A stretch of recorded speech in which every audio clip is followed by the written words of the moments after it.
নিত্যসঙ্গী স্মার্টফোন ব্যবহারের সময় হয়তো খেয়াল করেছেন ফোনের চার্জারের কেবল যেখানে গোজেন তার ঠিক পাশেই ছোট্ট একটি ছিদ্র আছে। খেয়াল করেছেন কি কাজে লাগে ওই ছোট ছিদ্র? বলুন দেখি। আসলে আমাদের মুঠোফোনের নিচের অংশে থাকা ছোট ছিদ্রটি হলো ক্যান্সেলিং মাইক্রোফোন।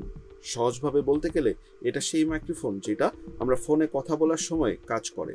আমাদের স্মার্টফোন দিয়ে আমরা কাউকে কল করলে ওই ছোট ছিদ্র অর্থাৎ মাইক্রোফোনটি অ্যাক্টিভ বা সক্রিয় হয়ে যায়। ছোট্ট এই ছিদ্রটি নিখুঁতভাবে আমাদের গলার স্বর নিয়ে ওপারে থাকা শ্রোতার কাছে স্পষ্টভাবে প্রেরণ করে। এখানেই শেষ নয়, আরও একটি গুরুত্বপূর্ণ কাজ করে এই ছোট ছিদ্র অর্থাৎ ক্যান্সেলিং মাইক্রোফোনটি। আসলে আশেপাশের যে কোনো নয়েজ থাকলে এই মাইক্রোফোনটি সমস্ত ধরনের নয়েজ পুরোপুরিভাবে শোষণ করে নেয়, আর মোবাইল ফোনের নিচের অংশটি নয়েজের শোষণ ব্লক করে। ফোনে কথা বলার সময় আমাদের মুখ থাকে ওই ছোট্ট ছিদ্রটির কাছে, ফলে ফোনের ওপারে থাকা শ্রোতা সেটা স্পষ্টভাবে শুনতে পারে।